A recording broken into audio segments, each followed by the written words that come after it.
అది 42% రిజర్వేషన్ల గురించి మాట్లాడడం, లేదా రేపు షెడ్యూల్ క్యాస్ట్ ప్రజల గురించి 20% రిజర్వేషన్ల గురించి మాట్లాడడం, గిరిజనుల 10% రిజర్వేషన్ల గురించి మాట్లాడడం. అంటే దీని భాష రిజర్వేషన్ల గురించి మాట్లాడడమా, ఇంకేమైనా భాష ఉందా దీనికి? మరో పదజాలం వాడొచ్చా? రిజర్వేషన్ అనగానే అవగాహన లేని మన ప్రజలకి అంత తృప్తిగా అనిపించదు. అగ్రవర్ణాలకి అసలే ఇష్టం ఉండదు. డీటెయిల్డ్గా పోతేనేమో రిజర్వేషన్ల గురించి మాట్లాడటం అవుతుంది.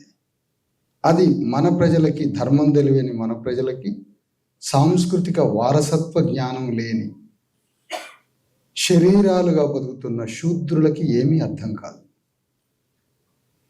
మనకు అర్థం కావడం లేదు అని బ్రాహ్మణ అగ్రవర్ణం ఆనందపడుతూ ఉంటుంది.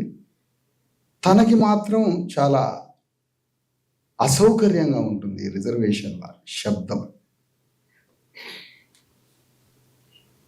రిజర్వేషన్ల గురించి అనకుండా అసలు దీని విస్తృతార్థం ఏంటి?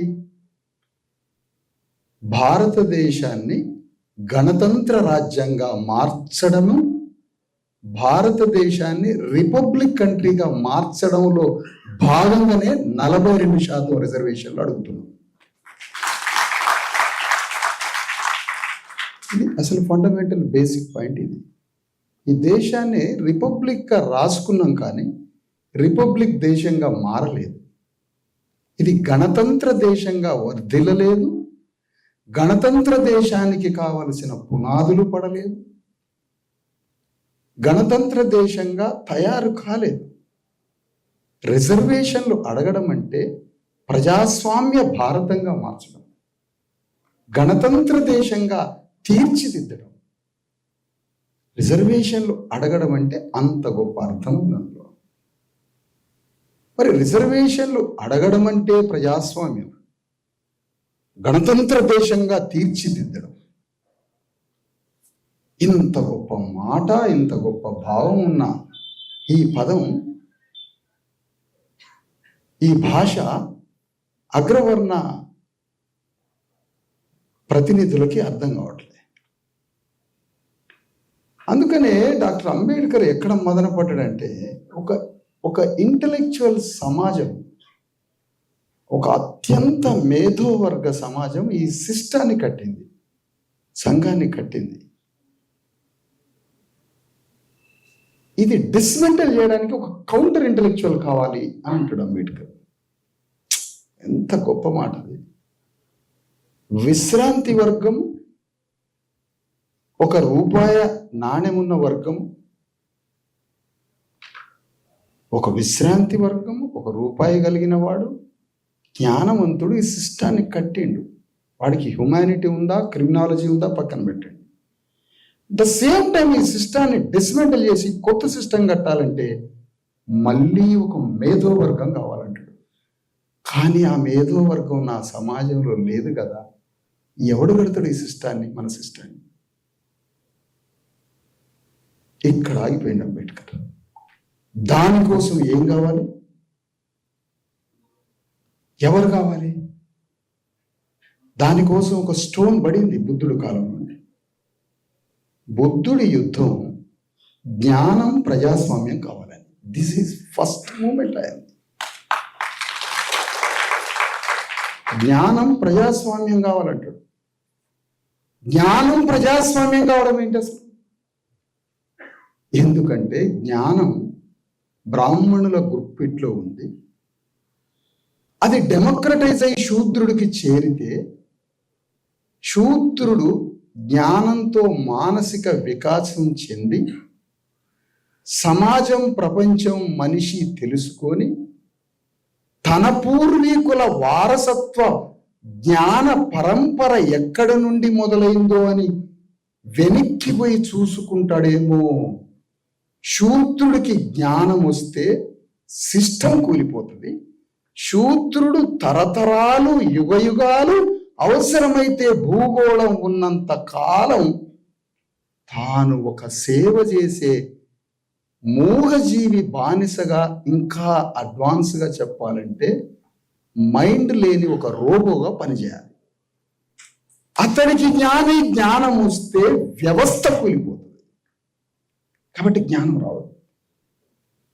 బుద్ధుడు అతనికే జ్ఞానం కావాలి, జ్ఞానం డెమోక్రటైజ్ కావాలి. ఇది అతని ప్రతిపాదన. జ్ఞానం ప్రజాస్వామ్యం కావాలి.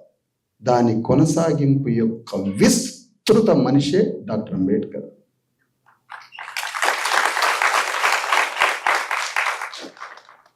అంబేద్కర్కి జ్ఞానం, అసలు అంబేద్కర్ తన గురువుగా మార్క్స్ని తీసుకోలే.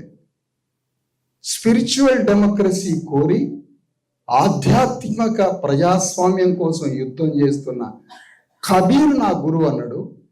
ఆయన సమయంలోనే రష్యాలో సోషలిజం స్థాపిస్తున్న స్టాలిన్, లెనిన్లని పక్కకి పెట్టి నాకు కబీర్ గురువు అన్నాడు.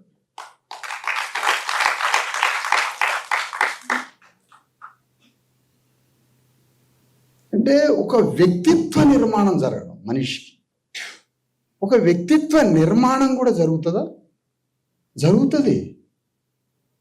వ్యక్తి నిర్మాణం, వ్యక్తిత్వం, తత్వంతో నిర్మాణం జరగాలి మనిషి. మాట్లాడితే తమిళనాడు అంటున్నాం. తమిళనాడు ప్రపంచం నిర్మాణం కావడానికి కారణం ఏమిటి? శత్రువుని వారు గుర్తుపట్టారు కాబట్టి. మరి మన ప్రపంచం ఏమిటి? తెలంగాణ ప్రపంచం శత్రువుని మిత్రులు అనుకుంటున్నావు కాబట్టి. భగవాన్ ఎవడో సైతాన్ ఎవడో వాడు గుర్తుపెట్టిండు. నువ్వు సైతాన్తో కలిసి రోజు కలిసి ప్రయాణం చేస్తున్నావు. సైతాన్తో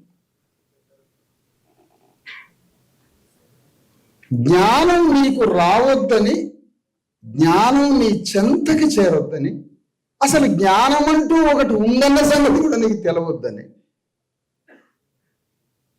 జ్ఞానం నీ పరిధికే రావద్దని, యాన్సిస్టర్ ఎనిమి వేల సంవత్సరాలుగా ఒక వారసత్వ శత్రువు నీ కోసం పనిచేస్తుండయా? ఇది ఎక్కడి దేశంరా బాబు? నాకు జ్ఞానం రావద్దని, మనకి జ్ఞానం రావద్దని ఒక వారసత్వ శత్రువు అట ఎంట పడుతుండట. ఈ తరానికి ఒకటట, మనం చనిపోయినాక మన బిడ్డలకు కూడా మళ్ళీ వచ్చేస్తాడు. ఎందుకు? ప్రోగ్రామింగ్ చేయాలి మన మెదళ్లలో. ఒక ప్రోగ్రామింగ్ నిర్వహించాలి. ఆ ప్రోగ్రామింగ్ ద్వారా నువ్వెప్పుడు శూద్రుడి ధర్మంలోనే ఉండాలి. అందుకనే అంత ప్రతి తరానికి ప్రతి శూద్రుడి బాడీ దగ్గర కాసుకొని అగ్రవర్ణం వాడు ఉన్నాడు, తనకి సంబంధించిన ధర్మాన్ని ప్రోగ్రాం చెప్పాలని. అందుకనే హిడ్మాకి అంబేద్కర్ తెలియక చనిపోయాడు. హిడ్మాకి అంబేద్కర్ తెలిస్తే కథ వేరే ఉండేది. అంబేద్కర్ తెలియకుండా హిడ్మా చనిపోయాడు. ఛాన్స్ లేదు కదా. ఇంకేం ఛాన్స్ ఉంది? హిడ్మాకి అంబేద్కర్ తెలిసే అవకాశం లేదు కదా. తెలిస్తే దేశమే మారిపోయేది. ఎందుకు? కమిట్మెంట్ అనేటువంటి, ప్రజల కోసం కమిట్మెంట్ అనే ఒక తత్వం ఉంటుంది చూసారా, అలాంటి వాళ్ళు అరుదుగా పుడతారు. ఆ శక్తి ఉన్నోడికి అంబేద్కర్ తెలియకుండా పోయాడు. ఇట్లా కొన్ని చావులు జరుగుతుంటాయి. ఈ చావుల గురించి మళ్ళీ మనం ఎంతో ఆలోచించాల్సినంత మనాది పడే చావులు.